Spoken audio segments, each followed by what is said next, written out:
প্রতিটি মানুষের জীবনেই যুদ্ধ থাকে। সমাজে মাথা তুলে দাঁড়িয়ে সঠিক পথে এগিয়ে চলার যুদ্ধ। যে টিকে থাকে তাকেই মানুষ মনে রাখে। নমস্কার, আপনারা শুনছেন গল্প একান্তে। একান্তে গল্প শোনার আদর্শ ঠিকানা। আজ আপনাদের জন্য রইল লেখিকা হেমলতা দেবীর গল্প চন্দ্রমণি। গল্পগুলি ভালো লেগে থাকলে লাইক আর শেয়ার অবশ্যই করবেন, আর পরবর্তী গল্প শোনার জন্য সাবস্ক্রাইব করতে ভুলবেন না। শুনতে থাকুন আজকের গল্প।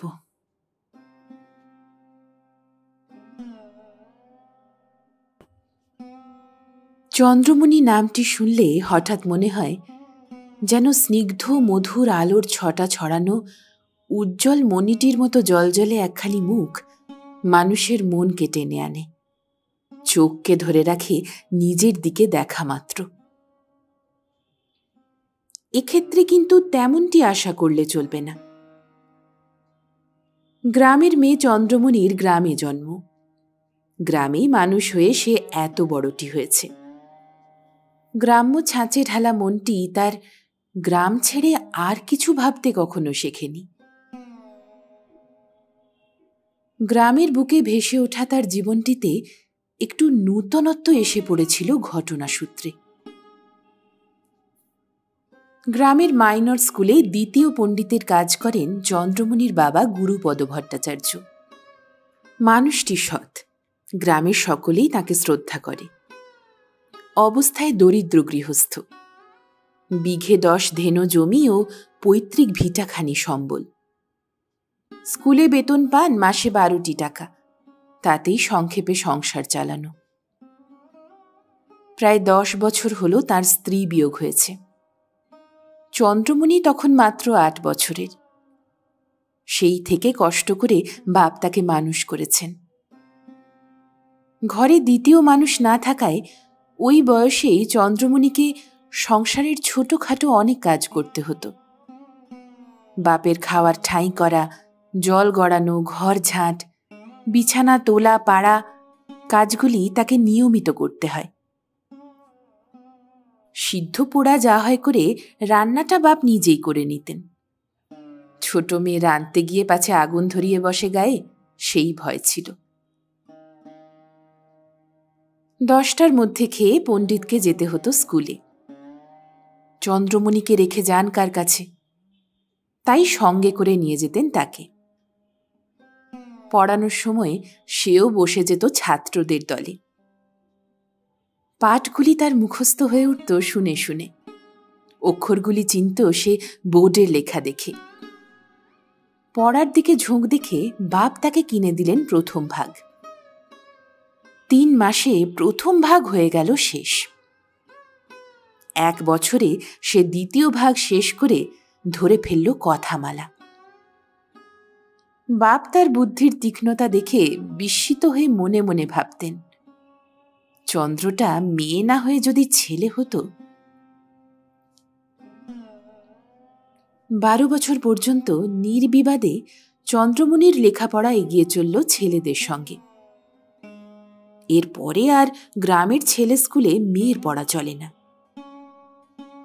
ঘরে থাকে চন্দ্রমণি, বাপ যান স্কুলে। পাশের বাড়ির বাঞ্ছারাম চাষার বউ দিনের বেলাটা চন্দ্রমণিকে একটু আগলে থাকবে, বাপ ব্যবস্থা করে দিয়েছেন। খাওয়া সেরে বাপ স্কুলে চলে গেলে বাপের পাতে তাড়াতাড়ি 4টি খেয়ে নিয়ে ঘরের দুয়ার দিয়ে উঁচু তাকে তোলা বাপের পুরনো বইগুলি নিয়ে সে পড়তে বসে যেত। বেলা 1টা নাগাদ বাঞ্ছারামের বউ এসে খোঁজ নিয়ে যেত দিদিমণি করছে কি। পণ্ডিতের সাবেকি আমলের অনেকগুলি গ্রন্থ সংগ্রহ করা ছিল।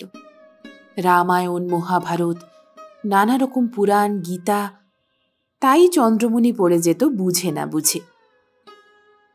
বারবার পড়ায় ওই সকল গ্রন্থের কিছু কিছু ভাব বসে যেত তার ছোট মনখানিতে। সন্ধ্যার সময় বাপের কাছে বসে রামায়ণ মহাভারতের অনেক গল্প সে মুখে মুখে বাপকে শুনিয়ে যেত, যেন বই পড়ে যাচ্ছে এমনই ভাবে। চন্দ্রমণির সকল বিষয়ে এমন ব্যুৎপত্তি লাভের ক্ষমতা দেখে বাপ ভাবতেন, এমন গরিবের ঘরে এ মেয়ে জন্মালো কেন। বিয়ের ভাবনাও ভাবতেন বাপ খুব বেশি, কিন্তু তিনি নিরুপায়। অন্তত 500-600 টাকার কমে মেয়ে পার হওয়া সম্ভব নয়। পৈতৃক দেনা ছিল কিছু, অল্প করে শোধ দিতেও মাসে 4-5 টাকা চলে যায়।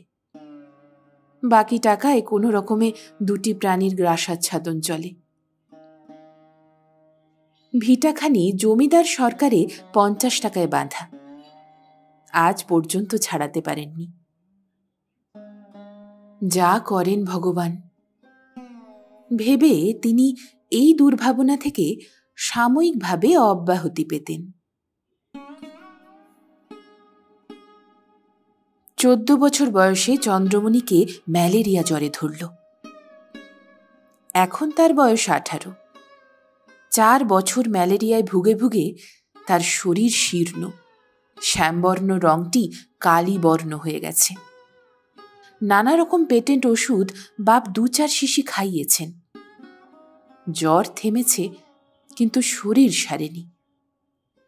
চেহারা এত খারাপ হয়ে গেছে যে বাপ আর বিবাহের কথা মনেও আনতে সাহস পান না। এ মেয়েকে বিয়ে করবে কে? 18 বছরের মেয়ে নিয়ে গুরুপদ পণ্ডিত দিন কাটান। ভবিষ্যতের ভাবনা মনে এলে ভয় পাওয়া ছাড়া ভাবনার অবশিষ্ট আর কিছুই থাকে না। এই সময় পণ্ডিত একদিন নিজের শরীরে একটি শক্ত ব্যারামের সূত্রপাত অনুভব করলেন। ভালোরূপ চিকিৎসার আশা কোথায়? কয়েকদিন চিন্তা করে তিনি একটা বুদ্ধি ঠাওরালেন। ভাবলেন, আমি মরি বাঁচি যাই হয়, মেয়েটার একটা গতি তো করতেই হবে। শরীরটা কদিনই খারাপ। রাত্রে পণ্ডিত শুয়েছেন। চন্দ্রা বিছানায় বসে বাপের পায়ে হাত বুলোচ্ছে। বাপ বললেন, দেখ চন্দ্রা, তোর তো বিয়ে দিতে পারলুম না, বয়সও হয়েছে, শরীরও আমার খারাপ হয়ে পড়েছে। তোর একটা গতি করতে চাই। খবরের কাগজে রোজই পড়ি, কলকাতায় আজকাল আশ্রম স্কুল হয়েছে, যেখানে মেয়েদের শিখিয়ে মানুষ করে উপার্জনক্ষম করে তোলে। সেই রকম একটি স্কুল বোর্ডিংয়ে অথবা আশ্রমে তোকে ভর্তি করে দিলে তুই বেশ শিখে উঠতে পারবি, নিজেই চালাতে পারবি। আমি মরে গেলে তোর আর কোনো তেমন ভাবনা থাকবে না। কিন্তু আমার তো টাকা নেই যে খরচ করে তোকে শেখাবো। একটা কৌশল করতে হবে, তাতে একটা মিথ্যাচরণ ঘটবে, কিন্তু করা যায় কি? বিপন্ন হলে লোকে চুরি ডাকাতি করে, এটা তার চেয়েও বেশি খারাপ হবে না।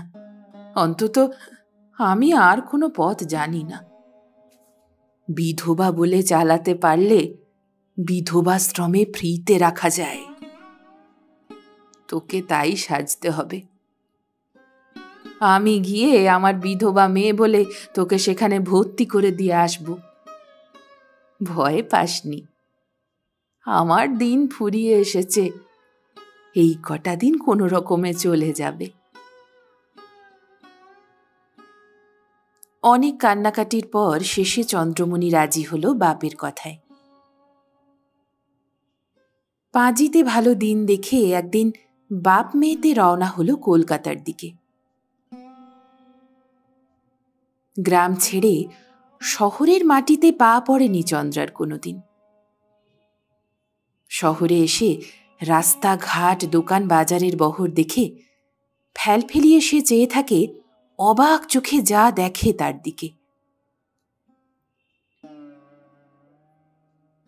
রেল থেকে নেমে প্রথমেই বাপ তাকে নিয়ে গেলেন গঙ্গার ঘাটে। বাপে মেয়েতে গঙ্গায় নিয়ে ঘাটে উঠে চন্দ্রার হাতের মরা সোনার পিতলের মতো রঙের বালা দুগাছি খুলে তাকে বিধবা সাজানো হলো। আনন্দময়ীর তলায় বিশ্রাম করে জল খেয়ে খবরের কাগজের বিজ্ঞাপন অনুযায়ী ঠিকানা খুঁজে বাপে মেয়েতে দুপুর নাগাদ বিধবাশ্রমের দুয়ারে গিয়ে হাজির হল।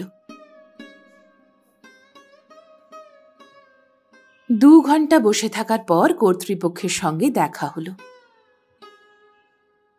অভিভাবকের স্থলে নাম স্বাক্ষর করে বাপ মেয়েকে দিলেন ভর্তি করে আশ্রমে। পড়ার সুন্দর ব্যবস্থা সেখানে, থাকার ব্যবস্থাও সুপরিপাটি। চন্দ্রমণির এমনতর সুব্যবস্থা বাপ মাথা খুঁড়েও কোনোখানে করে দিতে পারতেন না। ভগবানের দয়া। তবে বাপ আর মেয়ের মনে একটা ভার চেপে রইল এমন কাজটা করে।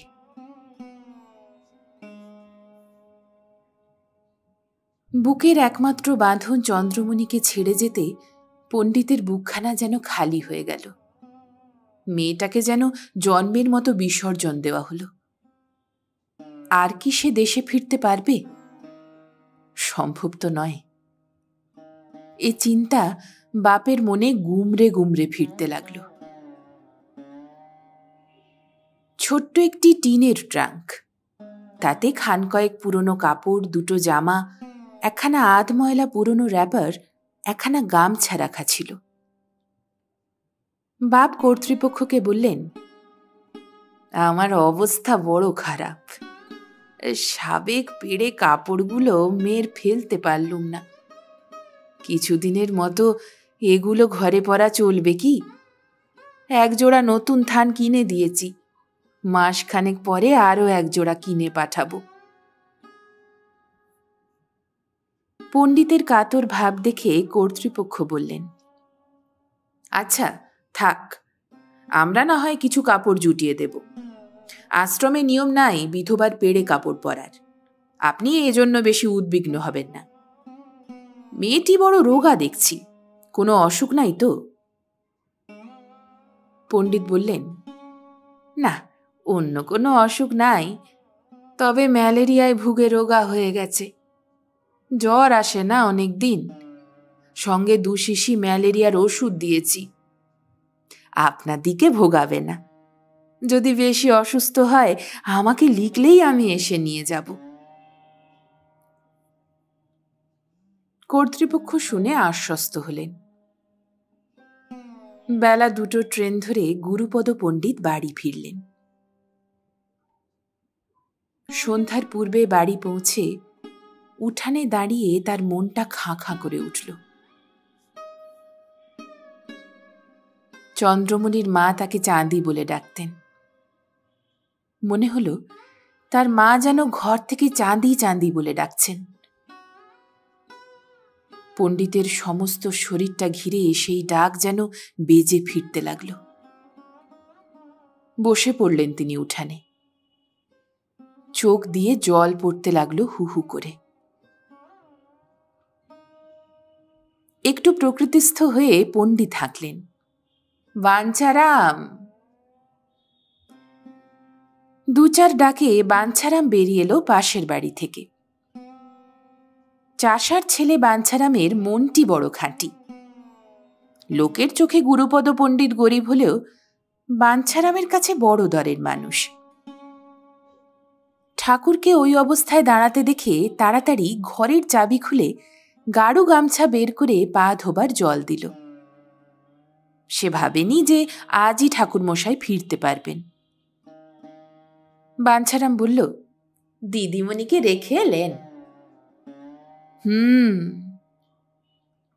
সেবার আয়োজন করি ঠাকুর। আমি আজ আর কিছুই খাবো না রে, ঘরে মিস্ত্রি তোলা আছে, তাই খেয়ে থাকবো। তুই গিয়ে মনিরামকে খাইয়ে পাঠিয়ে দে, সেই আমার কাছে রাতে শোবে, আর আমার ঘরে 2-4টে কাজও সে করবে, আমি তাকে মাসে কিছু করে দেব।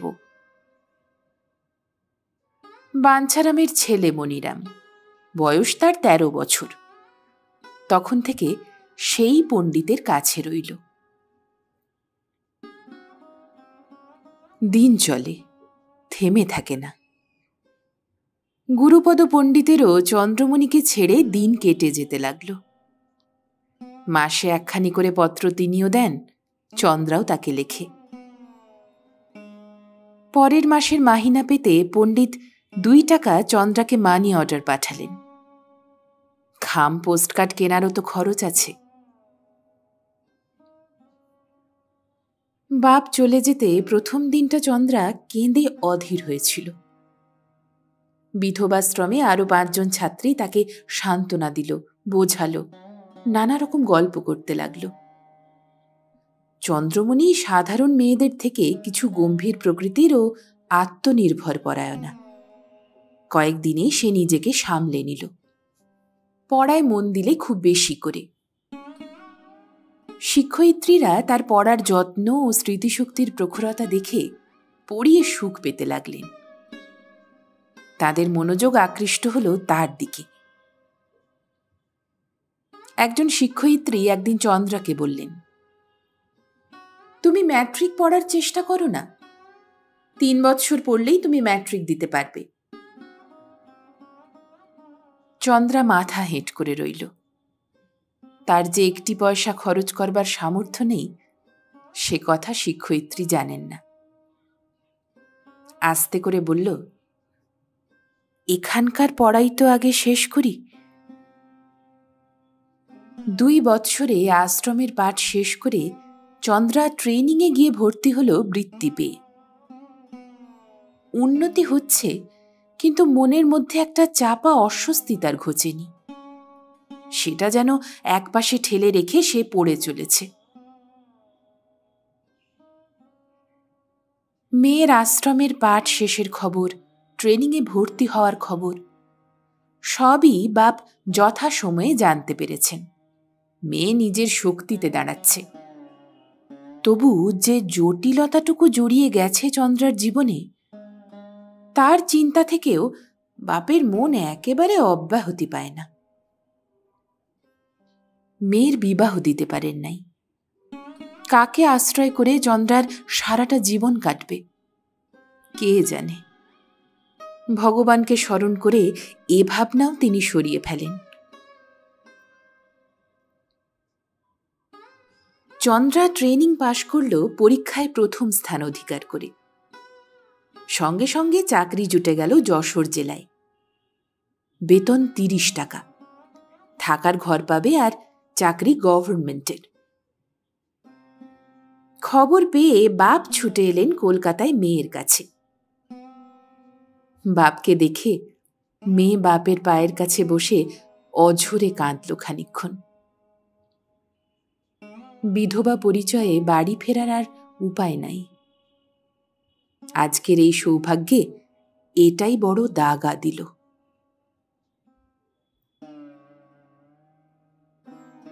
প্রথম মাসের বেতন পেয়েই সহপাঠীদের খাওয়ার জন্য 10 টাকা পাঠাবে বলে সুপারিনটেন্ডেন্ট মাসিমাকে প্রণাম করে কর্তৃপক্ষকে কৃতজ্ঞতা জানিয়ে আশ্রম থেকে বিদায় নিয়ে চন্দ্রা যশোর যাত্রা করল বাপের সঙ্গে। পণ্ডিতের শরীর অসুস্থ, তবু তিনি মেয়েকে একলা পাঠাতে পারলেন না কর্মস্থানে। দেখতে গেলেন সেখানকার ব্যবস্থা দি কিরকম। স্কুলটিতে ছাত্রী প্রায় 150। শিক্ষয়িত্রী আছেন আরো 3 জন, তবু ট্রেনিং পাস একজনের দরকার, তাই চন্দ্রাকে আনা। জেলার ডেপুটি বাবুর স্ত্রী উচ্চশিক্ষিতা, কলকাতা বিশ্ববিদ্যালয়ের গ্র্যাজুয়েট। তিনি স্কুলের সেক্রেটারি। বাপ মেয়ে দুজনে গিয়ে তার সঙ্গে দেখা করলেন। কাতর চোখে পণ্ডিত তাকে বললেন, আমার মেয়েটিকে আপনার কাছে রেখে গেলুম, আপনি তাকে দেখিয়ে শুনিয়ে কাজ শিখিয়ে নেবেন। বয়স কম, আপনি ওর মাতৃস্থানীয়া অভিভাবিকার মতো মনে করে আমি ফিরে যাব। বলে পণ্ডিত তাকে নমস্কার করলেন। ডেপুটি গৃহিণী বললেন, ভয় নাই, আমি বিশেষ দৃষ্টি রাখব, আমিও ছেলের মা। বাপ বিদায় নিলেন। চন্দ্রা নিজের ঘরখানি দেখে নিল, কাজও বুঝে নিল কয়েকদিনের মধ্যে।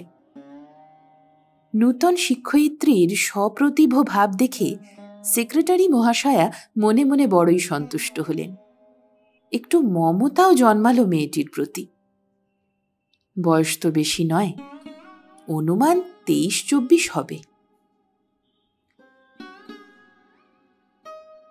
2 বছর চন্দ্রা কাজ করছে সেইখানে। মাহিনা বেড়েছে 5 টাকা এবছরে। বাপের খুব অসুখ। খবর আসে, চন্দ্রা ছটফট করে, যাবার জো নাই। দেশে কেউ তার বিবাহ হতে দেখে নাই, সে খবর কানেও শোনে নাই। তবে সে বিধবা হলো কি করে? এ মুখ নিয়ে সে বাড়ি যায় কেমন করে?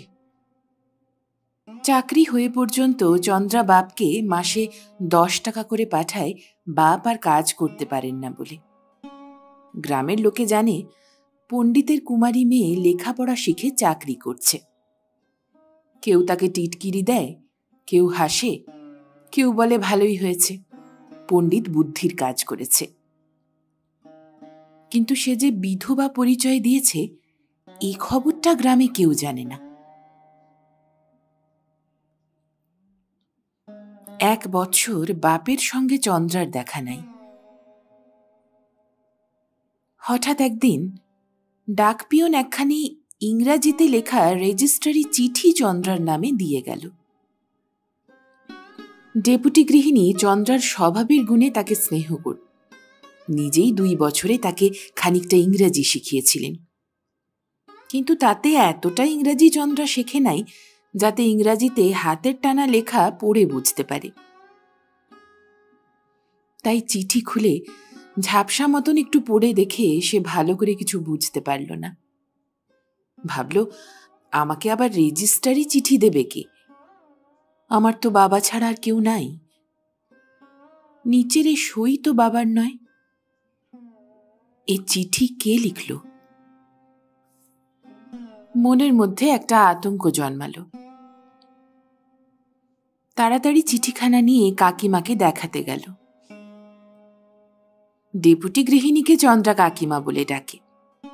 তার একটি মা মরা 9 বছরের ভাসুরঝি তার সঙ্গে থাকে, সে তাকে কাকিমা বলে ডাকে। সেই সঙ্গে তিনি চন্দ্রারও কাকিমা হয়ে গেছেন। ডেপুটি বাবুর 2টি ছেলে, তারা কলকাতায় ঠাকুরমার কাছে থেকে পড়াশোনা করে।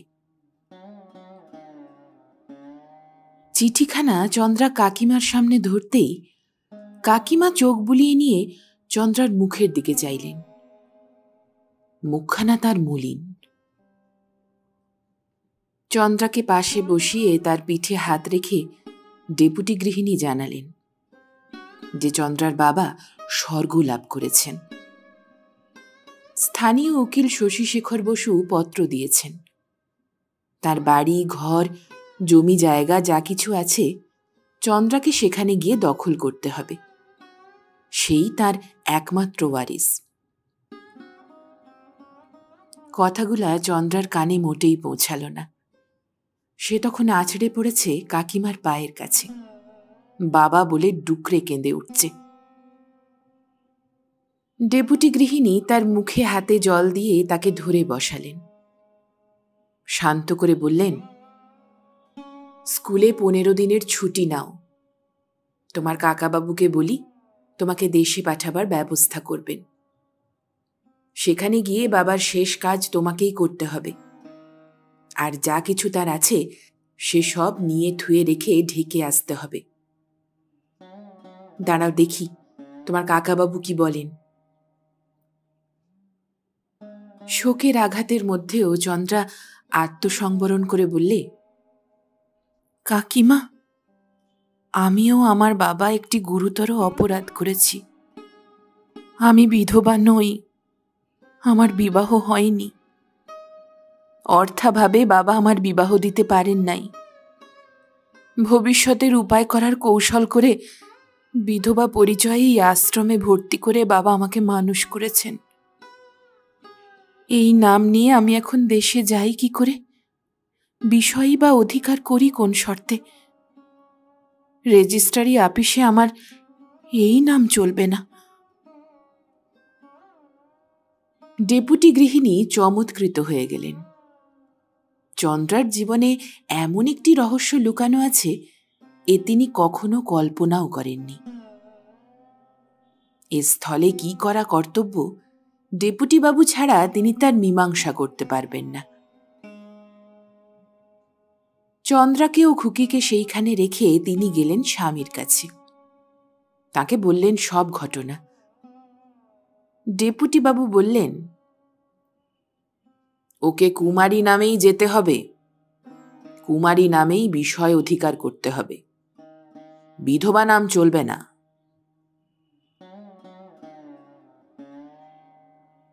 পরের দিন কাকিমায়ের আগ্রহে ও প্রয়োজনের তাগিদে চন্দ্রাকে নিজের সাজ বদলাতে হল।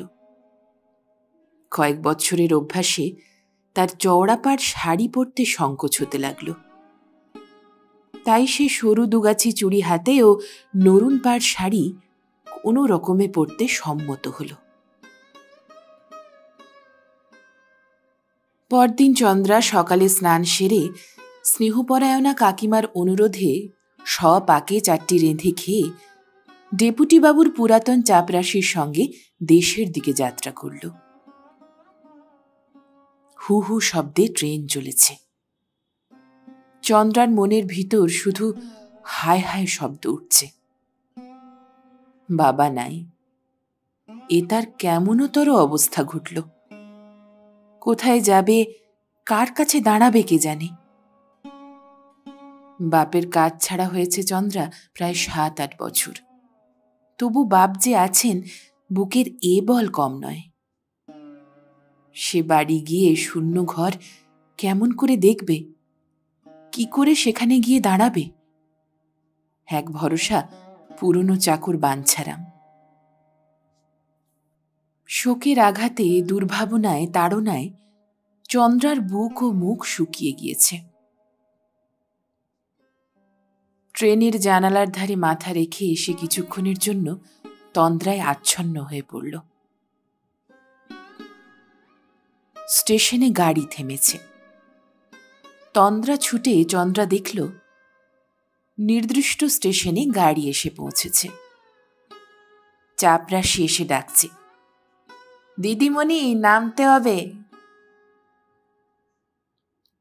বৈকাল 5টা নাগাদ সেই পুরনো পৈতৃক ভিটাখানিতে চন্দ্রা প্রবেশ করল।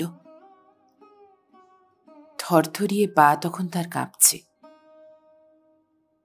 জড়ানো কথায় চাপরাশিকে বলল, পাশের বাড়ির বাঞ্ছারামকে ডাকো। চাপরাশি বাঞ্ছারামকে ডেকে আনল। চন্দ্রা তখন উঠোনে বসে পড়েছে। বাঞ্ছারাম ও তার বউ শুনেই ছুটে এসেছে। তাদের দেখে চন্দ্রার বুকের চাপা কান্না উথলে উঠল। একটু স্থির হতেই চাপরাশি বলল, বাবু মশাই আমাকে পরের ট্রেনেই ফিরে যেতে বলেছেন।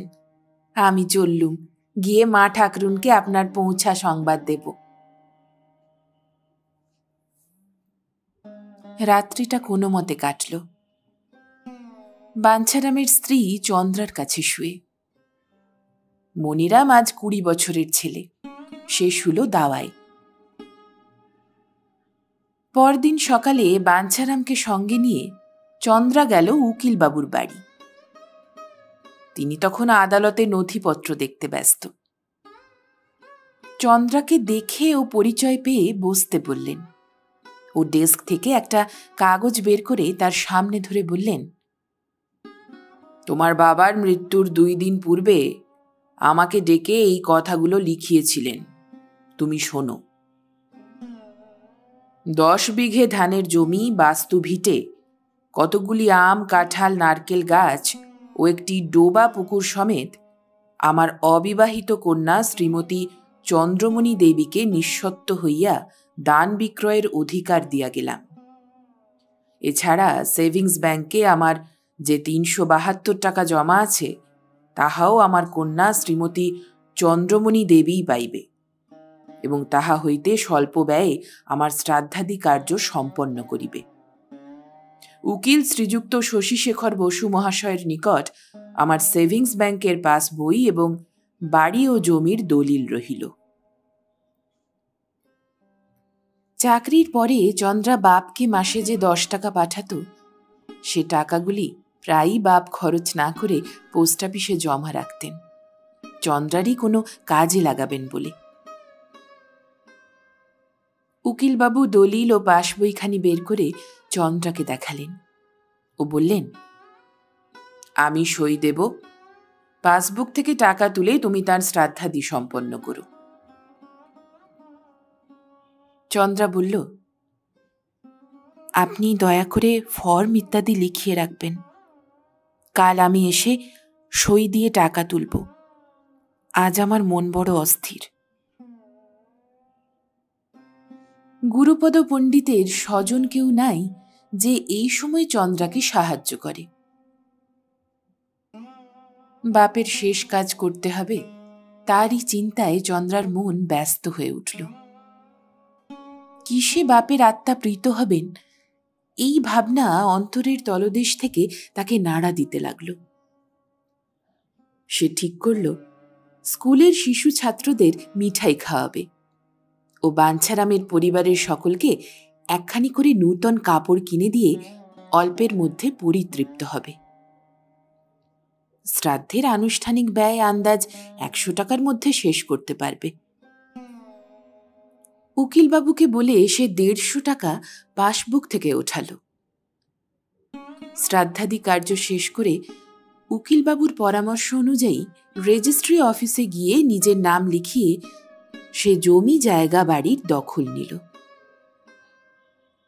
অল্প কিছু ব্যয় করে বাড়িখানি একটু মেরামত করিয়ে বাঞ্ছারামের উপর তার ভার দিয়ে কর্মস্থান যশোর অভিমুখে একাকী রওনা হল। কাকিমাকে পত্র দিল, আমি অমুক তারিখে পৌঁছব কাকিমা, আপনার স্নেহই আমার এখন একমাত্র সম্বল। যাবার সময় ফ্রেমে বাঁধানো ছোট একখানি বাবার ফটো ও তার নিজের হাতের নাম লেখা কয়েকখানি পুরানো গ্রন্থ সঙ্গে নিয়ে গেল। চন্দ্রার খুলে যাওয়া পিতল রঙের বালা দুগাছি বাপের হাত বাক্সে পাওয়া গেল। বাঞ্ছারামের হাতে বালা দুগাছি দিয়ে চন্দ্রা বলল, মনিরামের বউ হলে তাকে এই দুগাছি বালা দিস বাঞ্ছারাম। মনে মনে স্থির করল কর্মস্থানে গিয়ে বিধবাশ্রমে 200 টাকা পাঠিয়ে দেবে, সকল কথা খুলে লিখে। আশ্রমের কাছে এসে চিরঋণী, তবু এই টাকাটুকু দিয়ে সে মনকে কতকটা প্রবোধ দিতে পারবে। অন্যায়ের যৎসামান্য প্রতিকার করা হলো ভেবে।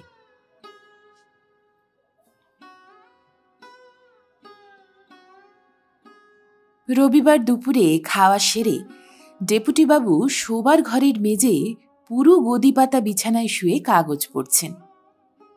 কাছে বসে ডেপুটি গৃহিণী উলের জামা বুনছেন, নতুন ভাইপো হয়েছে তাকে দেবেন বলে। এমন সময় চন্দ্রমণি আসার খবর এলো তার লেখা চিঠিতে। স্বামীকে বললেন, চন্দ্রা কাল আসছে, বেচারির জন্য বড় মায়া করে। 3 কুলে তার কেউ নাই, এক বাপ ছিলেন, তিনিও গেলেন। মেয়েটি খুব বুদ্ধিমতী, সৎ চরিত্রা, উন্নত মনা। আমরা বদলি হয়ে চলে গেলে ও একলাটি কি করে থাকবে তাই ভাবছি। হালকা প্রকৃতির সাধারণ মেয়েদের সঙ্গে ও তেমন ভালো করে মিশতে পারে না। মেয়েটি দিব্যি স্বাস্থ্য সম্পন্না, বুদ্ধিদীপ্ত মুখশ্রীতে লাবণ্য ঢলঢল করছে। বয়স আর কত হবে, 26-27 হতে পারে। কুমারী মেয়ে, সৎপাত্রে বিবাহ হওয়া উচিত বলেই আমার মনে হয়। হলে তো ভালোই হয়, কিন্তু সম্বন্ধ করে কে? বিবাহ হতে গেলে উদ্যোগী হয়ে তো কাউকে দাঁড়াতে হবে। জোগাড় করো না কেন? আমি কাকে চিনি, কাকে বলবো, কাকেই বা ধরবো? আমার কথায় কে বিয়ে করবে বলো? আচ্ছা, তোমার মামাতো ভাই অঙ্কুর এখন কি করছে? আমাদের অঙ্কু? সে তো এখন স্কুল মাস্টারি করে। এমএ পরীক্ষা দিয়ে ফল বেরোবার আগেই নন কোঅপারেশনে ভিড়ে গেল। সেই থেকে কলেজ স্কুলের সঙ্গে সম্বন্ধ তার ত্যাগ। ভাগ্যি পরীক্ষাটা আগেই দেওয়া হয়ে গিয়েছিল, তাই এমএ বলে একটা চাকরি জুটেছে। তার সঙ্গে চন্দ্রমণির বিবাহ হলে কেমন হয়? স্বজাতি, ভিন্ন গোত্র, কিছুই তো বাধে না। তোমার মামিকে একবার বলে দেখো না। অকু কারোর কথা শোনে না, নিজের মতে চলে। মামিমা তার বিয়ের জন্য কত চেষ্টাই না করেছেন, শেষে অনুমতি নিয়ে ছোট 2 ছেলের বিবাহ দিলেন। অকুর এমন কিছু বয়স হয়নি যে বিয়ে করা চলে না, তবে সে যেরকম একরোখা তাতে তার মত করানো শক্ত। চন্দ্রার সঙ্গে মানায় বটে। অকুর বয়স 33, আমার চেয়ে 4 বছরের ছোট। কথাটা একবার পেড়ে দেখব, তবে মেয়ের সঙ্গে তাকে দেখা করাতে হবে, সম্বন্ধ করে কাজ হবে না। সেই দিনের মতো সেইখানেই কথা শেষ। পরদিন চন্দ্রমণি এসে পৌঁছল। কাকিমা কাকাবাবুকে প্রণাম করে চোখের জল মুছে কাজে গেল ঠিক সময়ে। খবর এলো, আগামী মাসে ডেপুটি বাবুকে পূর্ণিয়া যেতে হবে, বদলি হয়েছেন। গোছগাছ শুরু হলো। যাবার দিন এসে পড়ল দেখতে দেখতে। মালপত্তর আগেই রওনা হলো। ডেপুটি বাবু সপরিবারে গাড়িতে উঠলেন সন্ধ্যার সময়। যাবার সময়ে চন্দ্রমণিকে গৃহিণী বলে গেলেন, চন্দ্রা, সাবধানে থেকো, হ্যাঁ? তোমার কাকাবাবুর ও আমার ইচ্ছা তোমার বিবাহ হয়। সৎ পাত্রের সন্ধানে আছি, পেলেই জানাবো, তুমি অমত করো না। চন্দ্রা মাথা হেঁট করে মাটির দিকে চেয়ে রইল। কয়েক ফোঁটা জল ঝরে পড়ল চোখ থেকে।